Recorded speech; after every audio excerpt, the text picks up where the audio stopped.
সাদা সাদা লাগছে কেন? কালার মেশাওনি নাকি? তোমার কি মাথা মাথা খারাপ হয়েছে? চাপে কি কখনো কালার যায়? আরে দাদা, বলো। চিকেন চাপ কি হয়ে গেল? হ্যাঁ, এই যে হচ্ছে চিকেন চাপ। কি সাদা সাদা লাগছে কেন? কালার মেশাওনি নাকি? তোমার কি মাথা মাথা খারাপ হয়েছে? চাপে কি কখনো কালার যায়? কেন, চাপে তো কালার যায়, কালারিং না, চাপে কালার যায় না। চাপে একটু হালকা এই সাদা সাদা খাওয়াবে তুমি এখন? অ্যাকচুয়ালি চাপে কালার যায় না, চাপে একটু সাদা সাদাই থাকে। তা বিরিয়ানিতে তুমি কালার মেশাচ্ছ আর এদিকে চাপে কালার দিচ্ছ না? বিরিয়ানিতে যদি একটু কালার না থাকে তাহলে তো লোকে বলবে সাদা ভাত, ফেনে ভাত বলবে। ওটা তো একটু কালার দিতেই হবে। কালার দিতেই হবে? ওটার সাথে তো এটা মিক্সিং করে খাবে। ও আচ্ছা আচ্ছা আচ্ছা আচ্ছা।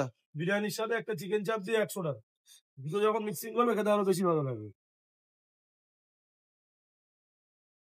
এটা কি করলে? এই যে চাল দিয়ে দিলাম গরম জলে। এতটা জল লাগবে? হ্যাঁ, জল যত বেশি হবে চাল তত লম্বা হবে। তাই? একদম।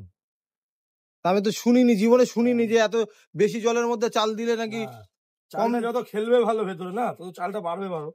ও, তোমার এই ফান্ডা? হ্যাঁ, একদম।